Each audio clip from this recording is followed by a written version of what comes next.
Introducción a la dinámica, cinética de partículas, impulso y cantidad de movimiento. Primera parte. Modelo matemático. El principio del impulso y cantidad de movimiento parte de la segunda ley de Newton. Recordando la teoría del video de aceleración y fuerza, primera parte, el modelo matemático que describe a la segunda ley de Newton señala que la suma de las fuerzas que actúan en una partícula es igual a la masa de la partícula por su aceleración. Después, de la cinemática, se sabe que la aceleración es igual a la derivada de la velocidad respecto al tiempo. Por lo tanto, si se sustituye esta expresión en la ecuación original de la segunda ley de Newton, el modelo matemático modificado indicaría que la suma de las fuerzas que actúan en una partícula es igual al producto de su masa por la derivada de su velocidad respecto al tiempo. Entonces se pasa la diferencial del tiempo del otro lado de la igualdad. Y, posteriormente, se integra de ambos lados. Antes de continuar es importante mencionar que tanto la fuerza como la velocidad son vectores, y por esa razón están señalados en negritas. Cuando se integra la ecuación anterior se obtiene el modelo matemático asociado al principio del impulso y la cantidad de movimiento. Es decir, el modelo matemático de este principio señala que la sumatoria de la integral definida desde t1 hasta t2 de todas las fuerzas que actúan en la partícula por la diferencial del tiempo será igual a la masa por la velocidad v2 menos la masa por la velocidad v1. La expresión que comúnmente se presenta en los libros es la segunda, donde el producto de la masa por la velocidad v1 se pasa al lado izquierdo. Este es, sin embargo, un modelo matemático simplificado, ya que para obtenerlo se asume que la masa de la partícula no sufre de ningún cambio en el tiempo. Pero, para un curso introductorio a la dinámica, es válido asumir que la masa permanece constante. Finalmente, al producto de la masa por la velocidad se le conoce como la cantidad de movimiento, abreviado con la letra L, mientras que a la integral de f por dt se le conoce como el impulso, abreviado con la letra I, y ambos, impulso y cantidad de movimiento, siguen siendo vectores. Las unidades que manejan pueden ser tanto el newton por segundo como el kilogramo metro sobre segundo. El uso del principio de impulso y cantidad de movimiento será útil para resolver problemas donde estén involucrados el tiempo, la fuerza y la velocidad. Ejemplo 1. Una chica le está enseñando a jugar voleibol a su amigo. Durante la práctica, el chico realiza un mal saque, de tal forma que golpea la pelota verticalmente hacia arriba. Si la pelota tiene una masa de 270 gramos, es decir, 0.27 kilogramos, y alcanza una altura de 2.10 metros, ¿cuál es el impulso que le dio a la pelota? La pelota parte del reposo. El primer paso es aplicar el principio del impulso y la cantidad de movimiento. En este caso, la ecuación resultante sería m por v0 más la sumatoria de la integral definida de todas las fuerzas que actúan en la pelota por dt igual a m por v1. De esta ecuación, v0 es la velocidad de la pelota antes de ser golpeada. v1 es la velocidad de la pelota en el instante en que pierde contacto con la mano del chico, es decir, la velocidad de la pelota justo después de ser golpeada. Como debe de asumirse que la pelota parte del reposo, su velocidad antes de ser golpeada será igual a 0. Por lo tanto, el producto entre la masa y la velocidad v0 se vuelve 0.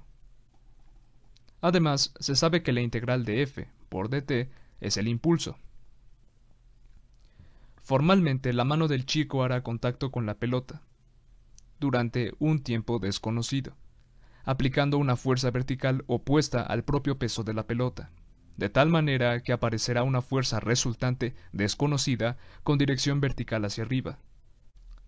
Pero el producto de esta fuerza resultante desconocida por el tiempo de contacto desconocido es justamente lo que se está preguntando. Así que se simplifica bastante el ejercicio. Solo se pide determinar el impulso de dicha fuerza resultante. Aunque la ecuación se ha simplificado, todavía hay que encontrar a la velocidad v1. Para poder determinar esta velocidad puede utilizarse el principio de trabajo y energía, la ley de la conservación de la energía mecánica o en todo caso las ecuaciones del movimiento rectilíneo. Personalmente, la forma más sencilla sería el uso de la ley de la conservación de la energía mecánica. Así que se determinará a V1 mediante este método. Primero, se establece como referencia la altura a la cual la pelota deja de hacer contacto con la mano del chico. Este será el punto 1. El punto 2 es donde la pelota ha alcanzado los 2.10 metros.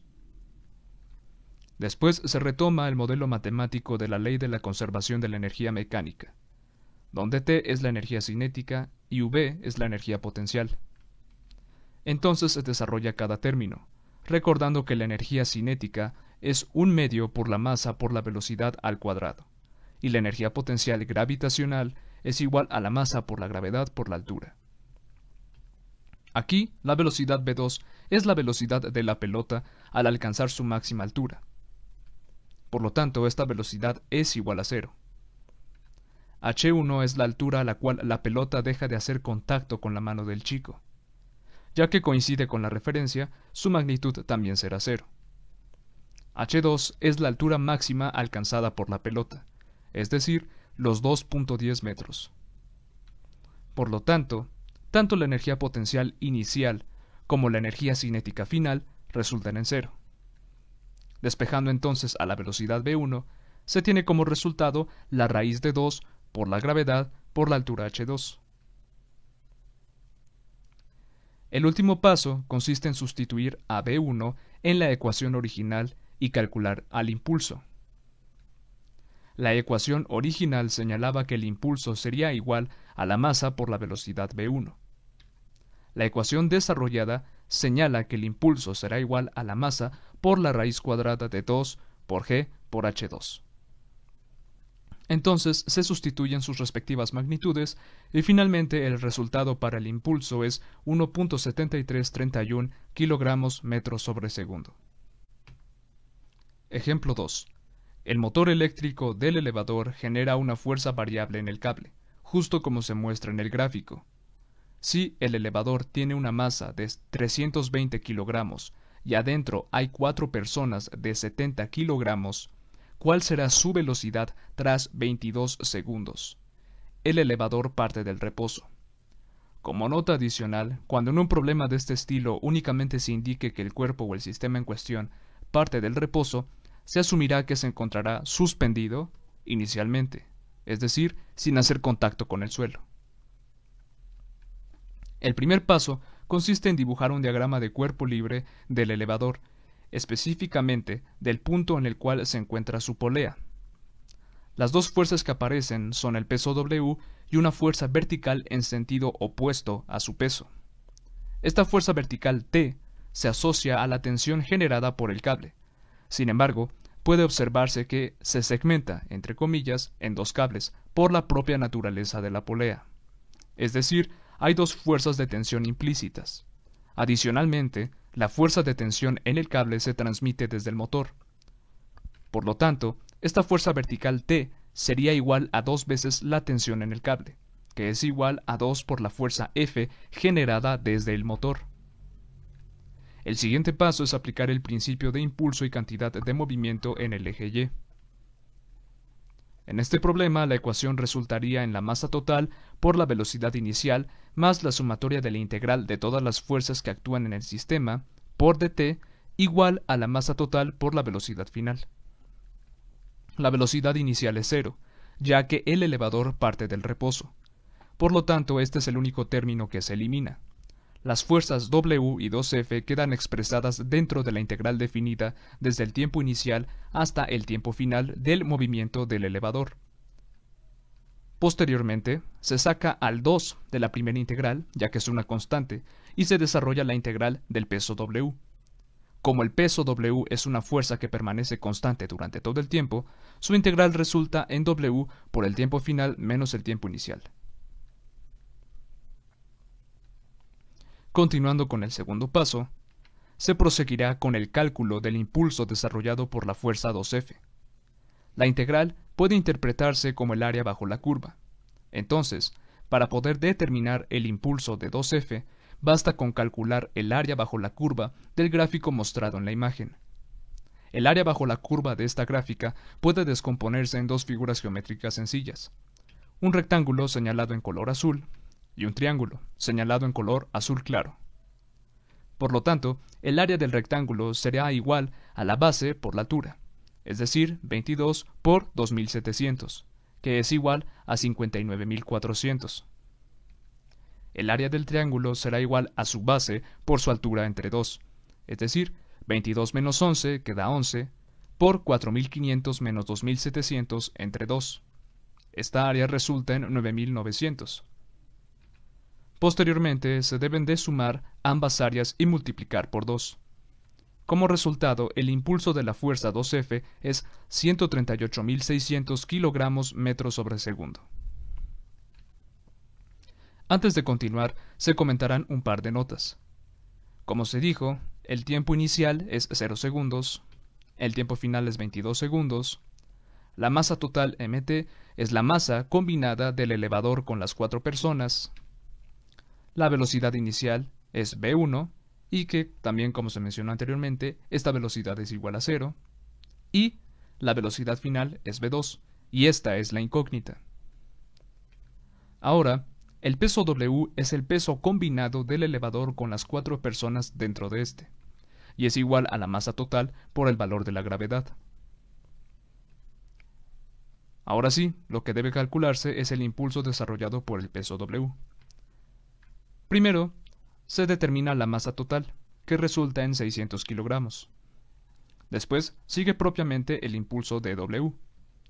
Aquí solo se incorpora la expresión descrita en las notas, se sustituyen los valores correspondientes y como resultado el impulso de la fuerza W es igual a 129.492 kilogramos metros sobre segundo.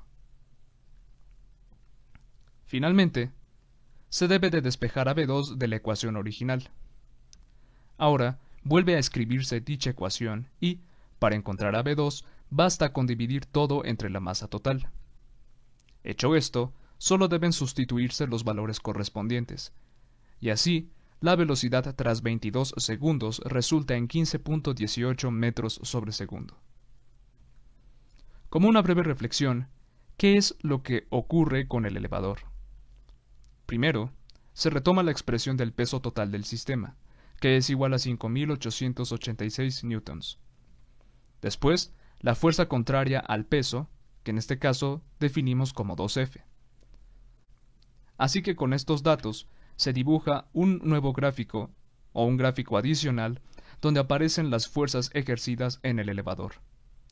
Como el peso es una fuerza constante, su representación gráfica sería una línea recta, que en este caso está señalada en azul claro. La fuerza vertical 2F está señalada en azul oscuro, y la forma de esta curva es igual a la del gráfico original, solo que, como es 2F, en vez de iniciar en 2700 newtons, aquí inicia en 5400 newtons, y en vez de terminar en 4500 newtons, aquí termina en 9000. En este gráfico pueden identificarse varios puntos, pero hay uno en particular en el cual la recta del peso W y la curva de la fuerza 2F se intersectan, y dicho punto está asociado a un tiempo llamado T'. Antes de este instante, la fuerza 2F resulta ser menor al peso W. Por lo tanto, antes de T', el elevador desciende, y su velocidad incrementa poco a poco hasta los 11 segundos. A partir de los 11 segundos, la fuerza 2F comienza a incrementarse, y esto significa que el elevador disminuirá su velocidad de descenso hasta que, justo en el instante T', el elevador se detiene por completo. Después de este momento, la magnitud de la fuerza 2F se vuelve mayor que la magnitud del peso W. Por lo tanto, el elevador comenzará a ascender, y a los 22 segundos adquiere la velocidad que se calculó anteriormente. Así que en este problema, el sentido de la velocidad del elevador cambia con el tiempo. Primero, tiene una velocidad negativa, es decir, con dirección y sentido hacia abajo, desde los 0 segundos hasta antes de T', y una velocidad positiva después de T' hasta los 22 segundos. En caso de que hayan surgido dudas respecto a los problemas analizados en este video, se recomienda ver dos videos publicados anteriormente en este canal.